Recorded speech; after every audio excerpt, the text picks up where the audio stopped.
joga junto com o time.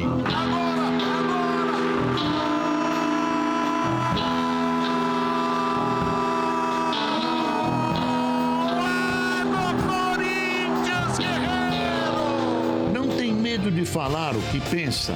Tem que ter ação. Se tiver discurso e não tiver ação, não adianta. E sem grandes craques, conseguiu montar um esquadrão. Adenor Leonardo Bach, o Tite, chegou onde todo técnico de futebol almeja. Campeão do mundo de clubes da FIFA! E não foi por acaso. O professor Tite deu aulas de educação física e foi o xerife do meio-campo de algumas equipes, entre elas a Portuguesa e o Guarani, vice-campeão brasileiro em 1986. Uma série de lesões no joelho abreviou a carreira do então volante. À beira do gramado, começou a escrever uma carreira vitoriosa com passagens por grandes clubes daqui e da Arábia Saudita. Tite chegou ao Parque São Jorge em 2010 com a missão de reerguer a equipe nacional no Campeonato Brasileiro e conseguiu passar pelos 8 jogos finais sem derrota. No início de 2011, a desclassificação para o Deportes Tolima da Colômbia na pré-Libertadores deixou o técnico na corda bamba. Mas com o apoio da diretoria, o treinador renovou o elenco e começou a encaixar um estilo de jogo com forte marcação e manutenção da posse de bola para chegar à vitória. Na parte tática, dificilmente encontraremos alguém que tenha o time nas mãos como este gaúcho de Caxias do Sul. Os atletas se adaptaram e a equipe, além de tomar poucos gols, mostra um lado incomum para times brasileiros. Consegue manter a razão à frente da emoção, ou seja, mesmo com o placar negativo, o plantel não perde o foco e nem o padrão de jogo para reverter o resultado. Resultados, aliás, que levaram Tite para quase todos os pódios com seus comandados. Conquistou o Paulistão. Olha o gol do Corinthians! Salva, Rafael, voltou! O Campeonato Brasileiro. Adriano na boca do gol, vai bater, bateu, ela vai entrar! Gol! A Libertadores. A bola voltou para Emerson, bateu, é gol! E também o Planeta, ao vencer o Mundial de Clubes da FIFA após a vitória sobre o Chelsea no Japão.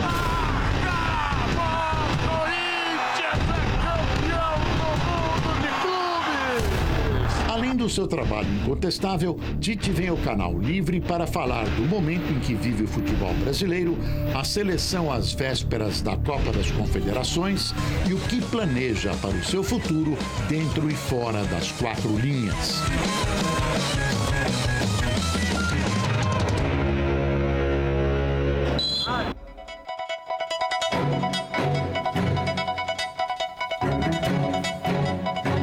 E para entrevistar o Tite, estão comigo aqui na bancada os jornalistas Fernando Mitre e Mauro Betting, o ex-goleiro Ronaldo Giovanelli e teremos a participação especial diretamente de nossos estúdios do Rio, do repórter Fernando Fernandes. Tite, boa noite, prazer em recebê-lo no Canal Livre. Estamos nos aproximando da Copa das Confederações e da Copa do Mundo e é interessante saber a sua opinião sobre como anda, qual é o atual estágio, na sua opinião, do futebol brasileiro. Boa noite, Boris, boa noite a todos vocês, prazer estar sendo convidado. Futebol brasileiro, ideia, gostaria... E entendo que um profissional deva ter o seu trabalho com início, meio e fim. Por isso, independentemente do nome, torci para que o Mano tivesse terminado a sua etapa. O que o Felipe busca agora? Recuperar um tempo perdido, uma reorganização. Talvez em termos táticos, o que está se observando também, em recuperando, nós temos uma equipe forte já a partir de agora. Professor Tite, né? Já que estamos entre professores, Messi e Tite, onde você vai estar na Copa de 2018, Tite? Bom, Mauro, eu digo assim, ó, o professor, às vezes o atleta coloca assim, professor, não é no sentido de dar a ele uma uma conotação de, pô, o cara sabe tudo.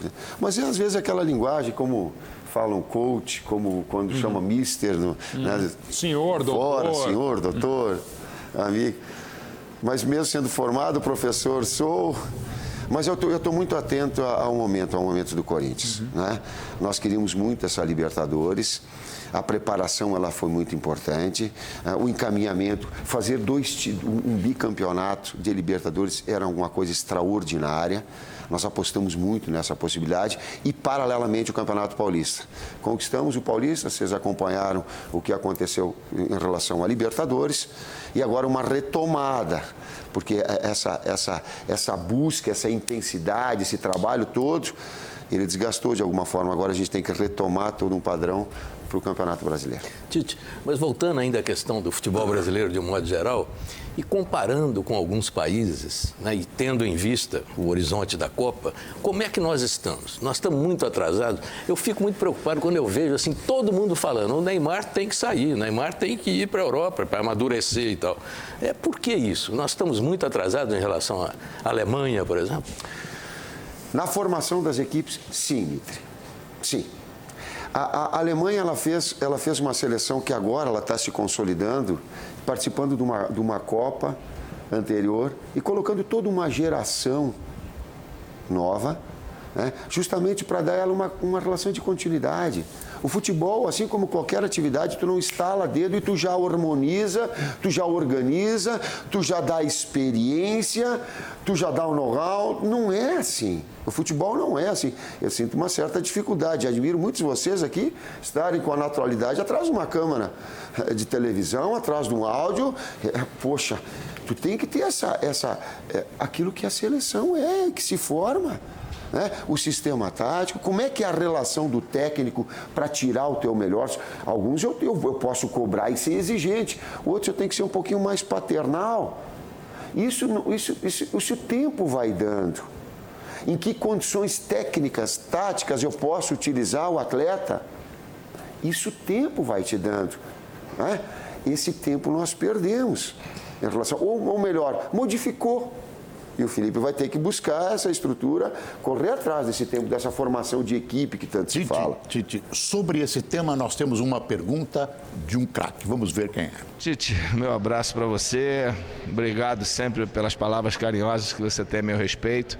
Eu queria saber a sua opinião, se realmente o Brasil está bem atrasado, o futebol brasileiro em geral está bem atrasado em relação ao futebol europeu. Se o Brasil já não é mais o mesmo, o que o Brasil tem que fazer para voltar a ser o número 1 na FIFA? Grande abraço para você, tudo de bom e sucesso sempre. Obrigado, Zico. Quando eu faço referência a ti, eu faço de uma forma muito verdadeira e muito autêntica. Tu merece todos os elogios. E um dia eu disse para ti que tu foste o ídolo e o espelho para o meu filho, para olhar o que é um atleta dentro, o que é um ídolo dentro e fora do campo. Nós estamos atrasados na formação da equipe. Ou melhor, a Espanha está adiantada, a Alemanha está adiantada, e aí tu começa a pegar outras seleções que adiantaram esse processo de maturidade. Nós estamos ainda num processo de afirmação de atletas de alto nível, mas também, eu não digo assim numa entre-safra, mas vou pegar o Davi Luiz, no momento de afirmação dele como um atleta de alto nível. E são etapas que se constroem. Então, essa formação, essa organização de equipe, essa participação, esses campeonatos, infelizmente nós não tivemos a classificatória da Sul-Americana, as eliminatórias, porque isso também ajuda a formatar a equipe, amadurece a equipe. Infelizmente ou felizmente? Nesse aspecto, ou felizmente? Eu coloco infelizmente, porque eu gostaria de ter, mesmo sendo... Para que tu tenha essa oportunidade... O Brasil pega no tranco. Seleção brasileira, futebol pega no tranco. No jogar, no participar, no queimar carne, no sentir a derrota, no evoluir. Esse é o processo de evolução. Cornetagem da torcida e da imprensa. Normal. A Argentina está melhor que a gente nesse aspecto? Sim. Com o Messi ou sem Messi? Com o Messi. Com o Messi faz a diferença e talvez seja esse um referencial.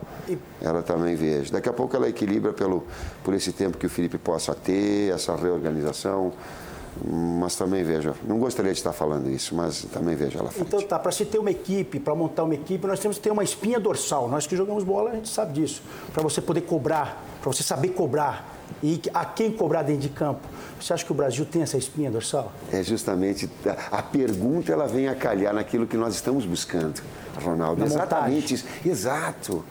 Nós temos o Thiago, nós temos a afirmação, quem é? É o Davi Luiz, o outro vai para o volante. Hoje a gente tem certas dúvidas. O Marcelo se afirmando na esquerda, a gente passa no meio campo, no gol há uma incógnita, eu não vejo quem é. É o Júlio César. É o Júlio. Eu não sei. Entende? Qual é que é o homem da frente? Isso podia ter sido resolvido, pode ser resolvido ou é circunstância, não tem jeito? A minha opinião é que deveria ter continuado o Mano e isso facilitaria. E agora o Felipe vai estar correndo atrás do tempo para essa formação. Nos seus treinamentos,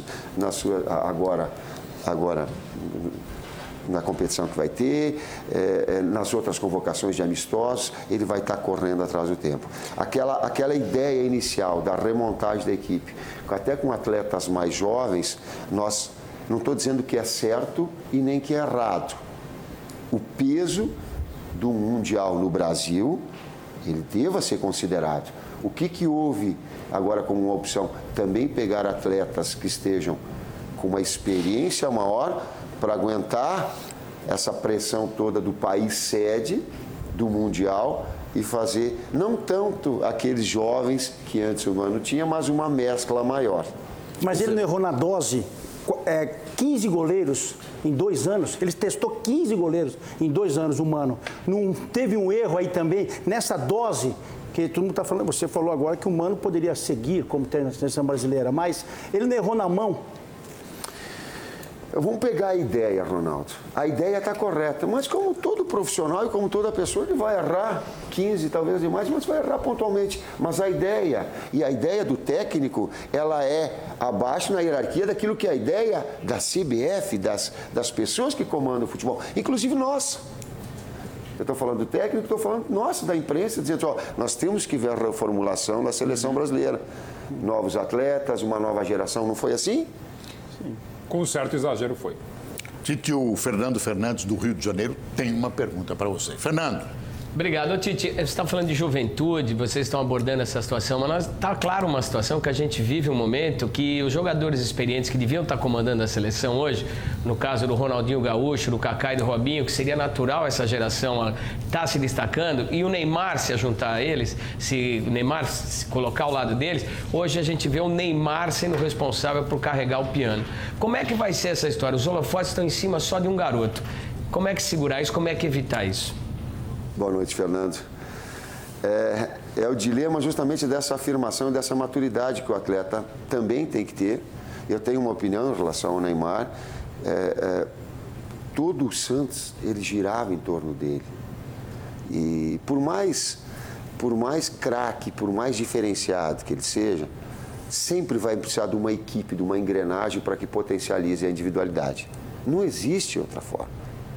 Nós pegarmos os Icos, nós pegarmos as histórias e nós falarmos fora das grandes equipes, é uma grande equipe harmoniosa e potencializa o atleta. Ela é assim. É o caso do Pelé. Exato. O caso do Zico que acabou de falar com o grande Flamengo. Bom, pode ser o caso do Neymar agora, que ele vai para um time. Nós não estamos vivendo isso, né, gente? Exato, porque é o momento Nós não estamos vivendo isso, né? Exato, porque é o momento dessa reciclagem, é o momento da afirmação de grandes atletas, de uma nova geração surgindo, de uma nova seleção surgindo, que antes era só de jovens, vamos colocar assim, e agora ela começa a ter uma mescla pela responsabilidade do Mundial. Agora, da Copa das Confederações, pode surgir um Brasil mais amadurecido. Quer dizer, é uma experiência que, mesmo tem um pouco de ensaio e erro e tal, certamente vai ter, mas pode sair daí com um passo de maturação razoável. Eu não acredito em passar e pular etapas. Eu, particularmente, não acredito. Sim. E aí estou falando do professor, didaticamente eu não acredito nisso. Mas eu acredito em apressar processo. E essa é a oportunidade da Copa das Confederações, e essa vai ser muito da experiência, da capacidade do Felipe de poder organizar a equipe taticamente, de montar aquele lance. Eu conversei com o Parreira no momento e ele é um cara extraordinário. ele fala muito, ele tem essa grandeza da formação de uma equipe e de deixar, por vezes, o holofote de lado e trabalhar em prol de um conjunto todo. E aí depois vai aparecer a individualidade, né? De criar antes essa ideia de futebol para que depois potencialize, que apareça até emergentemente uma liderança, que ela pode ser do Neymar, mas daqui a pouco ela é do Davi Luiz, ela é do Thiago. Me parece uma geração muito jovem, né, Tite? O Brasil nunca passou por isso. Um gap de geração, e quem poderia ser o Ronaldinho Gaúcho não foi chamado, poderia ser o Kaká, independente do nome. Nunca tanta pressão para um país sede, uma equipe tão jovem e inexperiente. Agora, o professor, aí eu vou ter que voltar à questão do professor Tite. No dia 24 de junho de 2001, pela primeira vez você pisou nesse estúdio, mais no fundinho ali, para um programa apresentado pelo Milton Neves, junto com outros 3 treinadores que não cabe aqui dizer o nome. Mas esses 3 treinadores ficaram quase que o programa inteiro falando mal do esquema com 3 zagueiros, e elogiando muito aquele grande Grêmio campeão da Copa do Brasil que você fez com 3 zagueiros. E aí vai a pergunta para um outro grande treinador, Paulo Autori, em entrevista recente ao Globo, dizendo que o treinador brasileiro nem sempre está preparado, nem sempre está atento à tática e à técnica do jogo. Está faltando o treinador brasileiro estar um pouco mais atento a isso? Porque os treinadores ficaram 1h30 falando mal do esquema com 3 zagueiros, elogiando o teu Grêmio que jogava com 3 zagueiros. Toda generalização ela é ruim. Existem grandes profissionais, existem aqueles mais atentos à parte tática, existem aqueles que procuraram na metodologia do microciclo semanal o treinamento como preparação específica para o jogo. Tem alguma coisa que me aflige muito, que eu não abro mão de ter intensidade nos treinamentos. Ele é a preparação para o jogo. E já passou aquele clichê de que jogo é jogo, treino é treino. Não, isso não existe. Tu vai trabalhar e tu vai reproduzir aquilo que tu fizer no teu treinamento. Então, ele é de cunho físico e técnico e ele é de cunho emocional também.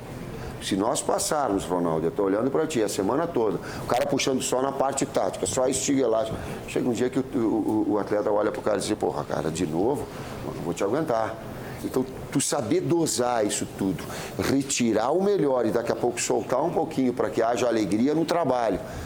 Esse é o dilema. Existem profissionais, eu não sabia, eu procurei o 3-5-2, era com pressão alta, com jogadores móveis e eu quase não tinha zagueiro. E vou te dizer... Naquele Grêmio de 2000. Naquele Grêmio de 2000. Baita time. Baita time. Com posse de bola o tempo todo. Nós fizemos um 4-3 contra o São Paulo aqui. Impressionante. Afora a final, vencendo o Corinthians de 3-1.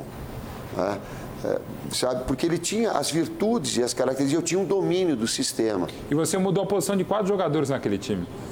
Roger, Tinga, Zinho. Você mudou a função dos caras. Polga. Que foi a seleção. Agora, Tite, a questão emocional, a questão psicológica. Conhecimento tático. E eu fui à luta para buscar. Eu fui viajar para buscar. Eu fui buscar literatura. Eu fui assistir a grande Juve do Capello. Uhum. Eu quero ver o que o Nedved fala dessa segunda linha de 4 para ser um meia de articulação, sendo que tu não tem enganche. Pô, mas o que o Ibrahimovic está fazendo?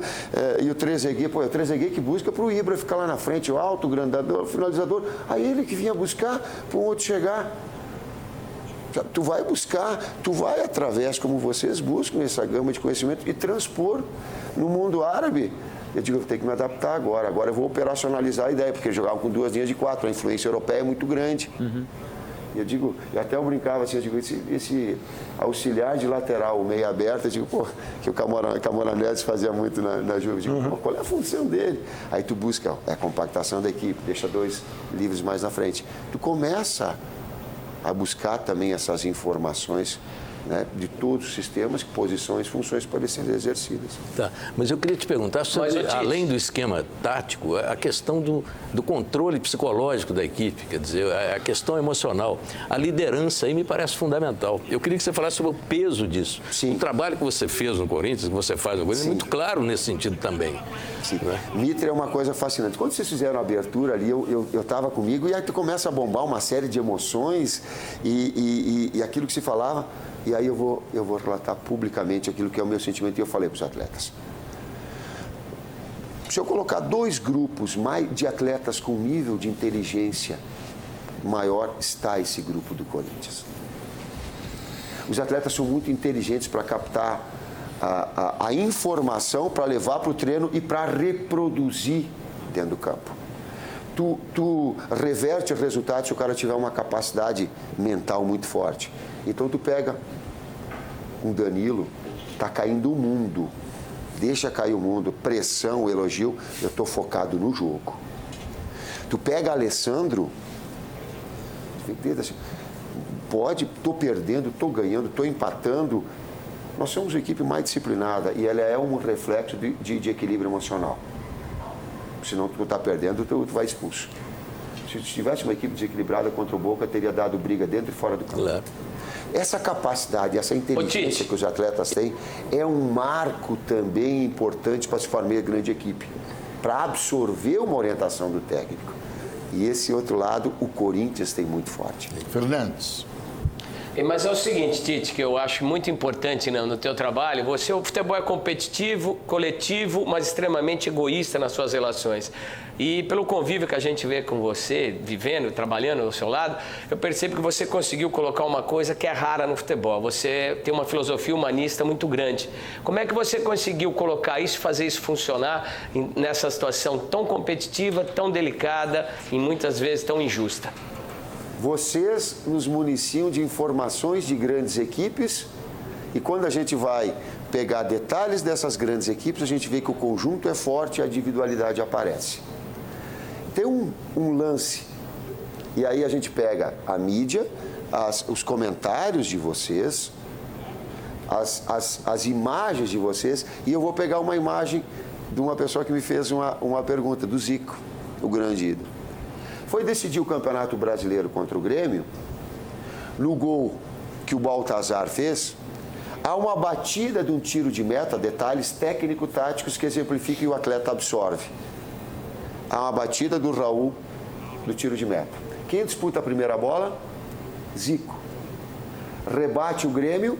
Quem pega esse rebote de uma segunda bola? Zico. Faz a tabela, há um lançamento longo na sequência para ele. Está mais para o De Leon.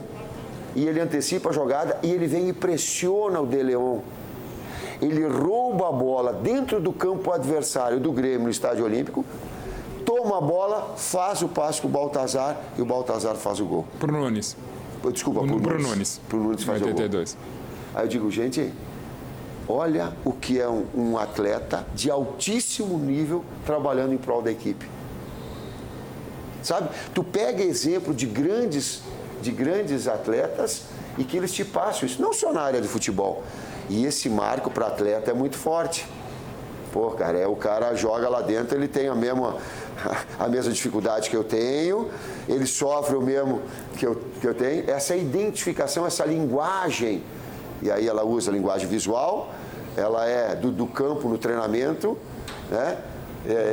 Ela é do falar, do técnico falar. Tu procura de todas as formas os canais de comunicação para que ele possa absorver essa ideia do coletivo. Então mudou da nossa época de atletas, porque hoje a gente comenta aqui, e o Miriam até falou, técnica, tática, posicionamento, tem tudo fácil hoje em dia.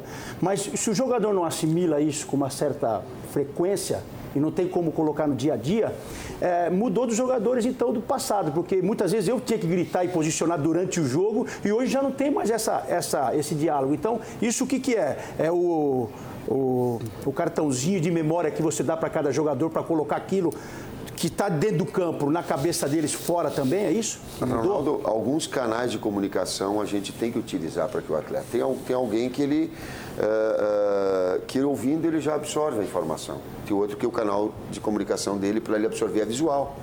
E o outro é sinestésico, é ir para dentro do campo e fazer. Então, por isso que o trabalho tático é invisível. Por que tu faz o trabalho tático? Porque ele vai ter que se situar lá onde é que ele vai fazer. Aí se ele enxerga, poxa, às vezes só ouvir é suficiente, mas eu não sei, eu tenho 30 atletas. Isso. Eu tenho que usar de todas as ferramentas. Tu era inteligente para orientar no aspecto tático. Isso mas no jogo, né? No jogo em si. Ou no treinamento, porque tu reproduzia no treinamento. Sim, mas hoje isso não é mais usual?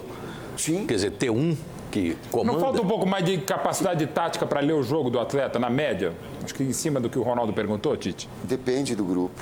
Bom, você tem um grupo qualificadíssimo, campeão do mundo, mas na média?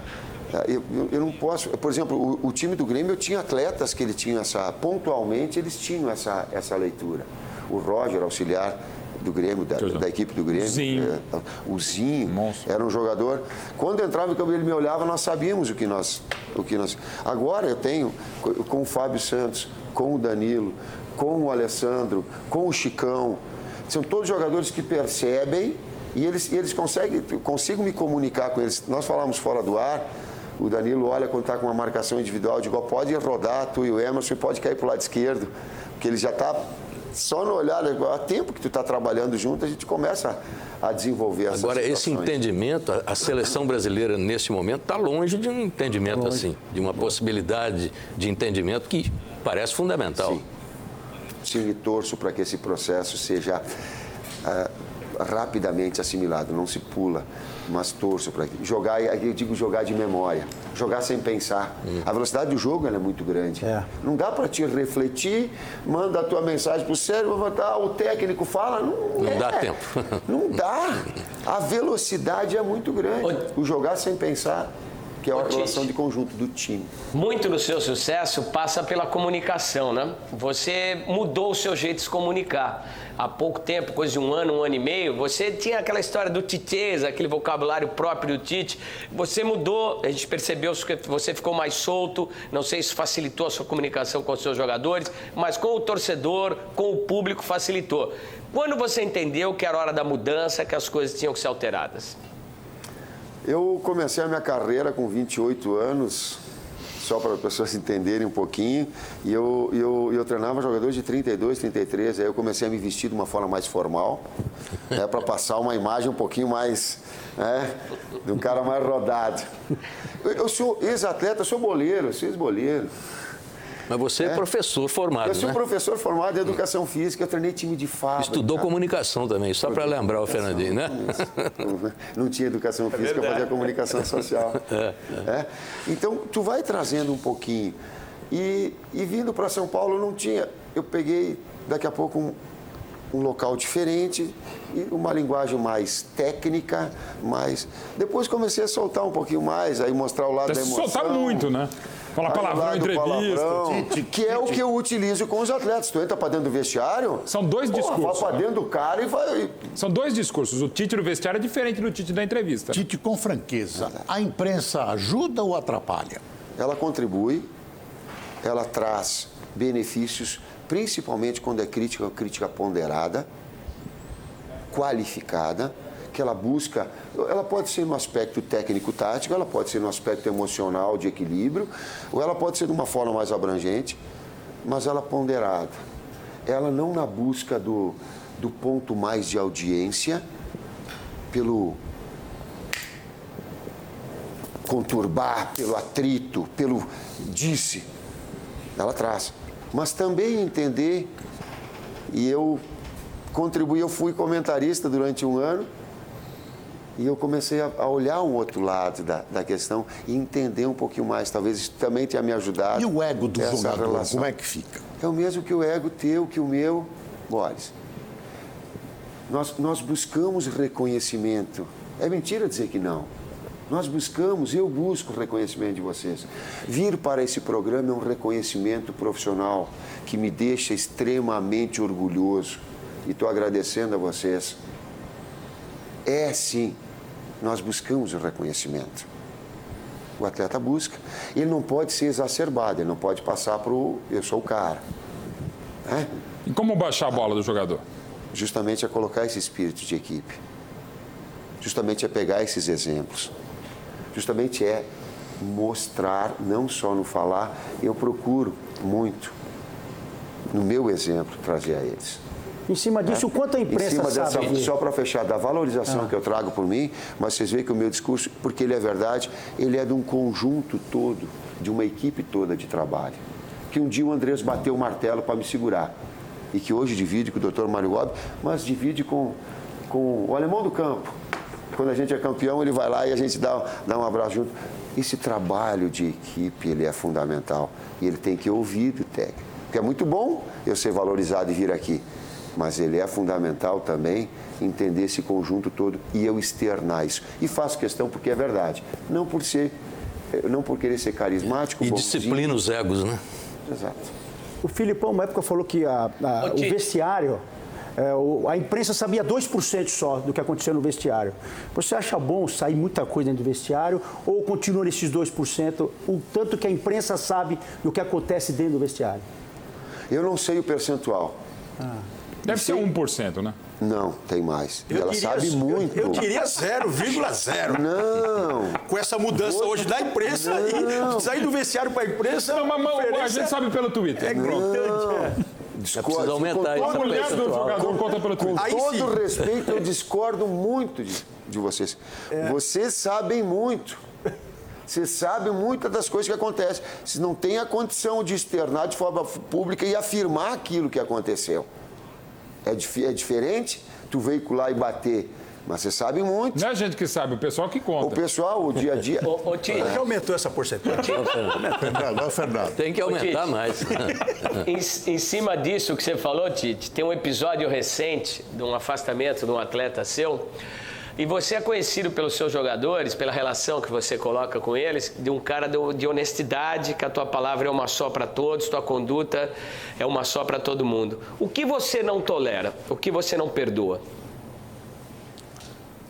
3 vezes o mesmo ato. O mesmo erro. O mesmo erro, sendo um erro grave. Sabe, o primeiro... O que é grave, Tite? O primeiro tu é muito inteligente, Fernando, tu quer associar uma coisa a outra. Vamos colocar em termos genéricos. Vamos colocar É porque a gente... Estou querendo te ajudar pelo que você disse. A gente sabe de muita coisa, mas para preservar o outro lado, ou os dois lados, você às vezes você dá a notícia pela metade, porque tem o lado humano aí que você tem que preservar. Claro. Eu sou o pretexto da transparência, eu não jogo a privacidade da pessoa. Esse preço eu não pago. Não pago porque eu não me sinto bem. Não me sinto bem. Seria muito fácil até eu fazê-lo e o cargo me proporciona isso, mas eu não me sinto bem enquanto pessoa, enquanto caráter. Eu estava imaginando as dificuldades que você teve com o Adriano, tá vendo aquele gol do Adriano? Como é que foi a relação com ele? Um gênio do futebol, eu considero, um goleador espetacular, mas que atrapalhava tudo, né? A primeira coisa que eu tenho é que o Corinthians, como entidade, e eu inserido dentro do Corinthians, e aí tá os profissionais, a direção, nós fizemos tudo, Mitri, que seria possível uma pessoa fazer para um profissional.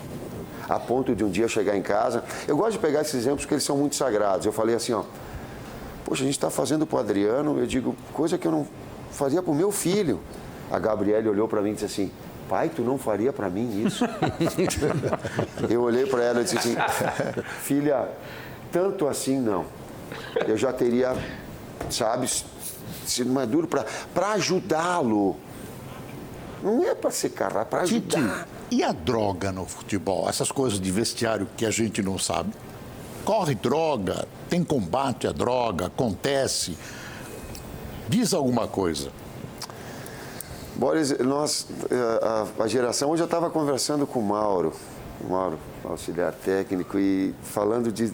Ele conta histórias legais que são do passado. Eu digo assim que no passado ela existia muito mais. Muito mais. Muito mais. Agora há um controle maior, uma preparação maior, uma conscientização do atleta maior. Aquelas drogas do álcool e do fumo, ditas legais, elas permanecem ainda. Mas outro tipo de droga que ela era dita. Quer dizer, o atleta se dopava mais, né? Sim. Eu não estou falando em doping, estou falando em maconha, enfim, coisa aí da molecada. Essas eu digo assim, eu tenho dificuldade em poder, claro que no dia a dia a gente observa, mas os profissionais, eles já são mais seletos, os clubes são mais seletos em relação a isso. Eles têm um controle muito mais forte e o atleta ele tem que estar na melhor da sua condição. O atleta de excelência, o aspecto físico, técnico, ele tem que estar aqui em cima. O nível de exigência das equipes de enfrentamento é muito alto, que daqui a pouco, por si só... E essa exigência só tende a crescer, né? Cada vez mais. Sim, né? São atletas de alto nível. Mas, Tite, eu queria te perguntar o seguinte, nós falamos da sua relação com os jogadores, os esquemas táticos e tal, mas como é a relação com 35 milhões de cidadãos corintianos? Como é que é isso? Esse sobe e desce do técnico, né? No seu caso, você está só subindo ultimamente. Ultimamente não, já faz tempo. Mas como é que é isso? Você teve momentos difíceis lá no Corinthians. Como é que você encara 35 milhões? Mitre, é uma coisa, às vezes me assusta e às vezes me orgulha muito. O que mais me orgulha, na abertura de uma palestra dessa última, eu abri e estavam, antes do Campeonato Paulista, do jogo contra o Santos, abri e o Fernando fez o slide do Campeonato Brasileiro, a taça da Libertadores, o título mundial e nos faltava a Paulista. E estava dizendo assim, nós temos que merecer a conquista do Campeonato Paulista. E aí agora abri, ficou aquele slide, eu abri e digo, poxa, a marca maior que vai ficar é que ela passou um trabalho de equipe muito bonito. A contribuição que eu, enquanto profissional, trago como orgulho é que nós não vencemos a qualquer custo. Nós não vencemos a custo de dar uma porrada, de deliberadamente dar uma cusparada no cara para o cara desequilibrar emocionalmente, hein? Nós somos para jogar, para ser melhor, para nos impormos, para ter merecimento. É uma coisa que eu bato muito. E merecimento é tu ser ambicioso, mas respeitar que do outro lado tem qualidade também, que ele pode te vencer e ter esse lado humilde da coisa. Mas ambicionar, porque ambicionar não é pecado. Competir, e daqui a pouco não dá para o cara dizer, ó, dá licença, tu vai atropelar o cara no contato físico e ganhar. Na qualidade técnica, na força mental. Esse grupo passou isso muito forte. E foi um marco que ele passou nas vitórias e passou muito na desclassificação para o Boca, que eu não tive a dimensão no momento e que o torcedor sentiu ele nos botou um título na nossa mão, o título da dignidade, o título da perseverança, o título de buscar até o final. Mesmo que eu entendesse que nós pudéssemos jogar mais um dia inteiro, nós não ia classificar. Mas esse outro lado, esse lado importante, que é o lado do brilho, de passar algo mais do que simplesmente vencer. Mas vencer com uma mensagem, dá para ser melhor e não ter o lado escuro da coisa. Essa equipe tem passado. Isso enquanto pessoa me deixa muito feliz. Depois da pergunta... Esse discurso vai na contramão de tudo que nós vimos ao longo desses anos no esporte. Qual foi o tamanho da dificuldade para você torná-lo prático, realizável e que tenha um perfeito entendimento dos seus jogadores? Aonde pegou, aonde começou a funcionar? Fernando, eu tive a mercê de não ter o meu trabalho reconhecido, principalmente em São Paulo. Porque se eu não me tocasse em algum momento de que eu teria que ter uma oportunidade em São Paulo, diferentemente da que eu tive do São Caetano, que era pegar a 14ª colocação na virada do turno, classificar para a Libertadores e salvar a equipe, recuperar. Aqui depois vir a ser campeão paulista em 2004 com o Tite, com o Muricy. Com o Muricy, exatamente, na montagem. De pegar o Corinthians na primeira passagem, que ele tinha quase caído para a 2ª divisão no Campeonato Paulista, estava na zona do rebaixamento e o Tite ir lá para salvar. Pegar o Palmeiras e fazer a sua recuperação, passar aquela fase do Mundial e recuperar em Itu e trabalhando e nós fazermos, eu acho, de 10 jogos, 7 vitórias e recuperar e fazer a pontuação para cair fora. Deixa eu ver, desses 3, daqui a pouco de poder retornar, eu digo, cara, eu no Rio Grande do Sul eu consegui ter tempo para trabalhar no Grêmio Internacional Caxias, Veranópolis, que é onde eu surgi, 2, 3 anos, eu digo, mas eu preciso buscar um trabalho numa outra escala, senão tu vai ficar sempre no salvador da pátria e tu não pega uma equipe estruturada que te proporcione ter um trabalho reconhecido bom e com a chancela do título. E eu tive a mercê, daqui a pouco, quando eu fui para o Arda, digo, aí veio o convite do Corinthians. E eu digo, é a grande oportunidade que eu tenho também, porque estava numa outra alçada, num outro patamar já estruturado, já com condições melhores, já com uma equipe formada, já com uma estruturação diretiva já montada. Eu não concebo isso, é uma outra história. Ser manager no Brasil é técnico de campo, Eu não vejo hoje nenhuma condição de um técnico trabalhar com espécie, com valores e dizer o quanto o cara pode ganhar, o quanto tu tem que investir, coisa que na Europa se faz. Nós vamos para um rápido intervalo e o Canal Livre volta já já.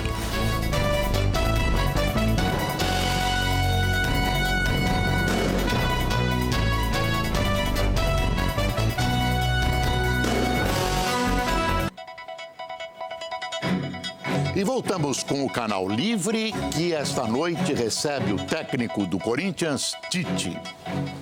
Mitri.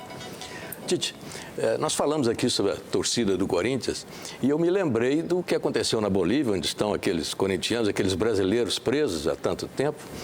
A Bandeirantes até fez, o Grupo Bandeirantes fez um editorial tentando estimular o governo brasileiro a exigir alguma coisa deles. É impressionante, o nosso ministro, o nosso chanceler, parece que eles têm medo do governo boliviano, mas o fato é que eles estão lá. Como é que você viu isso e como é que você acha que o Corinthians e o comando do time, de um modo geral, deveria agir diante disso que está acontecendo lá? Mitri, tu falou em torcida, eu quero falar de uma experiência, eu não sei se foi uma loucura minha, ou se foi um ato de coragem. Na Libertadores eu fui expulso, fui no meio do torcedor e eu senti o que é o calor do torcedor naquele momento extraordinário e felizmente... Aí você ganhou o jogo lá da torcida, eu lembro. Venceu o jogo. A outra, em relação a esse episódio, se eu tivesse que na minha vida olhar para trás e dizer assim, apaga um jogo que tu participou, eu queria apagar esse jogo. Sabe? Não tivesse existido. Estou falando como ser humano. E algumas coisas, elas me machucam, elas me incomodam. Impunidade me incomoda. Transferência de responsabilidade me incomoda. Pegar pessoas, e é o caso específico, que não foram responsáveis, estão pagando por alguém que foi responsável. Alguns nem estavam no estádio. Nem estavam no estádio. Tem 2 pessoas que eu sei que estavam com suas esposas com 8 meses. E aí vai pagar por quem? Pelo irresponsável que fez. Ou por uma estrutura que tem que ser revista de segurança. Eu estou falando de Conmebol. Eu estou falando da responsabilidade das pessoas do próprio estádio. Tem muita coisa errada nisso. E essa injustiça, ela nos fere enquanto ser humano. E parece que não incomoda o governo brasileiro. Não atua como deveria. Tite, até que ponto o futebol brasileiro é prejudicado quando nós temos uma estrutura profissional no campo e uma estrutura amadora dirigindo? Boris, eu não tenho assim a dimensão para falar. Eu sempre tenho cuidado de externar opinião diferente de impressão. Impressão tu ouve, mas tu não tem os devidos conhecimentos. Então eu não tenho opinião, porque eu não sei da CBF, todo o rol, toda a estrutura, e não passei dessa... Não estou falando só do CBF, estou falando dos clubes também. Exato. Especialmente dos clubes. Ou de outras que te dê essa busca, toda essa organização e um aparato. Mas eu tenho uma opinião formada. E aí eu posso falar com um dos grandes méritos do Corinthians em ser campeão está na sua estrutura diretiva e está naquele escalão mais acima. Depois aparecem comissão técnica, atletas, funcionários. Tem que haver uma hierarquia e tem que haver um modo de pensar não igual, mas parecido, com escala de valores parecidas, com sintonias, né? Esse eu vejo um dos grandes segredos, se é que se pode dizer que é segredo, não é segredo, para que uma equipe possa ser vitoriosa. O Corinthians tem. essa máquina, essa engrenagem toda que funciona.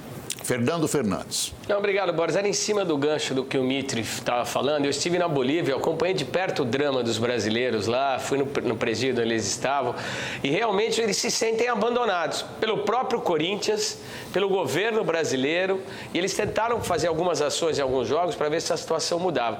Qual é o engajamento de você, Tite, como comandante, o engajamento dos jogadores, já que existe essa cumplicidade tão grande, é uma das maiores do Brasil, a relação da torcida do Corinthians com os seus torcedores, com os jogadores? Essa é uma oportunidade. Não vi até agora, Tite, nenhuma coisa política, uma atitude efetiva, a não ser um discurso, até por parte de vocês.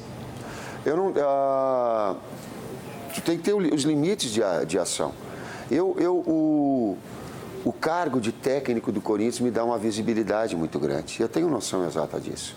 E a preparação, eu enquanto pessoa, enquanto profissional, para que possa exercer o cargo. E o que eu posso fazer é externar publicamente. É desse canal de comunicação que vocês estão me proporcionando agora e dizer desse repúdio que eu tenho enquanto pessoa, enquanto ser humano, a injustiça. Uma das pessoas que está lá, eu tive um contato com ela no Japão. Foram uma das 4, 5 pessoas onde estávamos eu, o Duílio, o Roberto, o Edu e esses 4 representantes da torcida que diziam assim, ó, Tite, nós podemos perder, ganhar ou perder ele é do jogo, mas o Corinthians quer ser representado tal qual ele foi ao longo desse ano, tal qual foi na Libertadores. Se os outros times forem melhores, vocês vão ter o reconhecimento. E dito por ele colocou assim, ó, nós vamos botar de novo 30, 40 mil pessoas se a gente perder lá, mas para ter esse tipo de comportamento, para ter essa vibração que é uma marca do Corinthians, fora a qualidade, e não esse... o outro é melhor, esse complexo de inferioridade, sabe? Eu digo, olha, se tem uma coisa que é um marco que eu quero ter enquanto é essa coragem de enfrentamento. Isso nós vamos buscar. Teve a coragem, teve o futebol e teve o coroar com o título mundial. E das pessoas que estava ali. E ele nem estava, das informações que eu tenho pelo Edu, ele nem estava dentro do campo na hora que aconteceu. Então tu vê essa injustiça. O que eu posso fazer é essa comunicação, externar esse meu repúdio a isso tudo. Mais do que isso, bom, cada um na sua alçada, né? Sim, como você tirou esse peso do grupo? Do seu grupo? Porque todo mundo sentiu. Você sentiu, o torcedor sentiu esse acidente enorme que teve, e para você tirar do grupo, porque todo mundo viu o que aconteceu, né? Pô, Ronaldo, cara, nós somos seres humanos, às vezes as pessoas, é o jogo de futebol, eu venci, tal. Cara, a gente entrou para dentro do vestiário. Quando eu soube, eu digo, não é possível. Eu digo, não é possível. Estava todo mundo num silêncio, eu peguei uma cadeira, eu joguei numa cadeira, demoli, eu digo, isso não é preço que se pague para vencer, cara. Tem um limite das coisas. Eu digo, não é um garoto de 14 anos. Cara, foi um... Todo mundo ficava no canto e ninguém falava nada. Eu lembro que só no momento, é um momento íntimo, momento da oração, a gente orou por ele e pela família dele, cara. A gente não falou do jogo, a gente não falou de o termo que eu usei não foi a gente de P nenhuma. A gente ficou só voltado a dizer, para que tivesse alguma coisa de pudesse tirar alguma lição para que não pudesse acontecer de novo. Eu cuido agora, qualquer coisa que acontecer, eu não vou ser conivente. É outra coisa que eu posso fazer. Se tiver alguma sensação que eu tiver de como foi errado lá jogar sinalizador lá na Vila Belmiro, eu vou falar. Eu vou me oportunizar em termos públicos, externar, de me posicionar, de não ficar em cima do muro, para que isso não possa acontecer de novo e não passar por esse tipo de experiência. Com licença, Tite, o Canal Livre faz mais um intervalo. Nós voltamos daqui a pouco.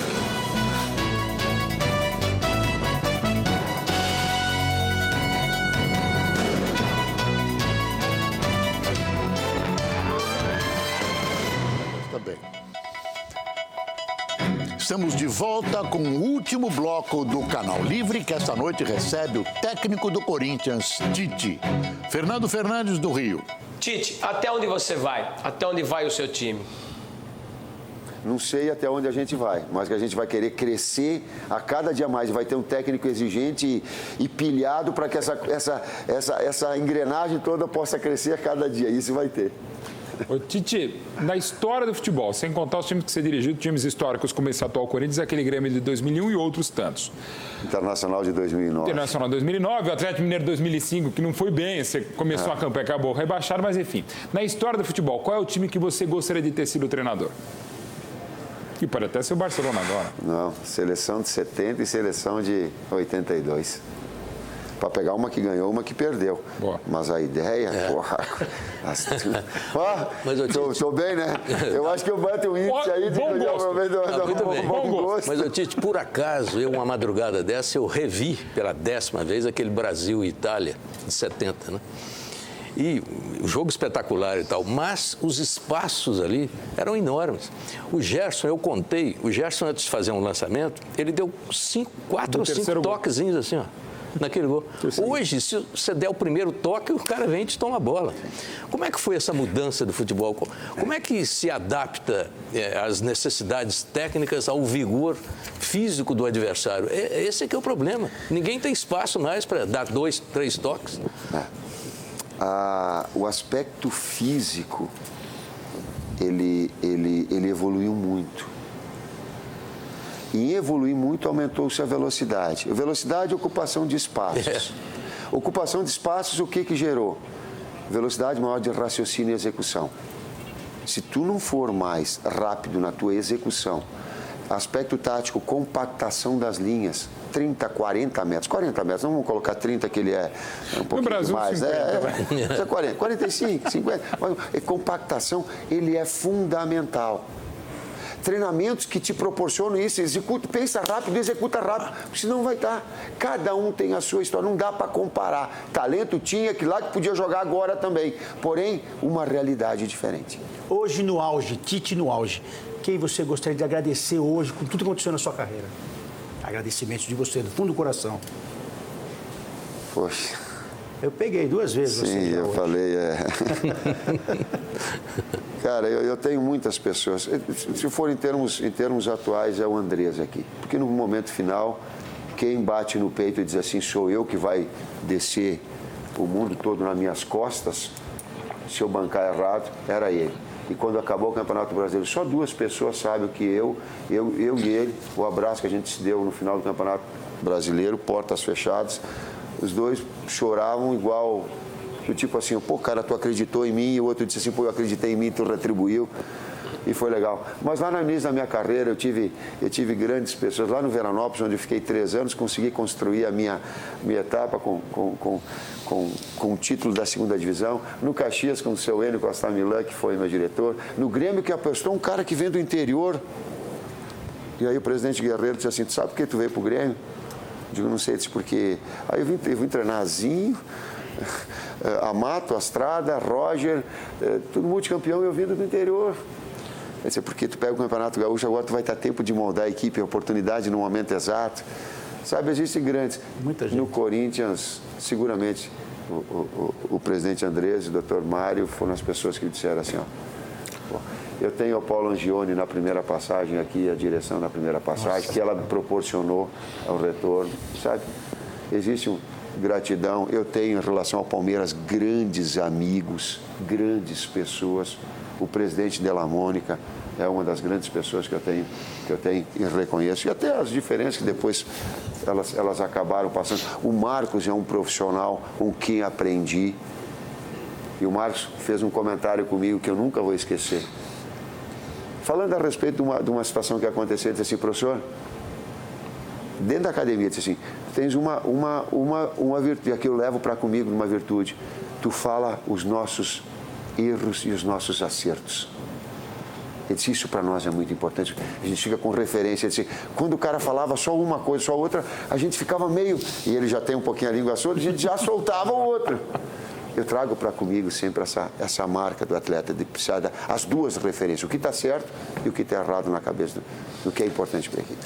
O Canal Livre de hoje fica por aqui. Nós agradecemos a presença do Tite, técnico do Corinthians, e a toda a bancada. Muito obrigado pela audiência, uma ótima semana e a gente se vê no domingo que vem em mais um Canal Livre.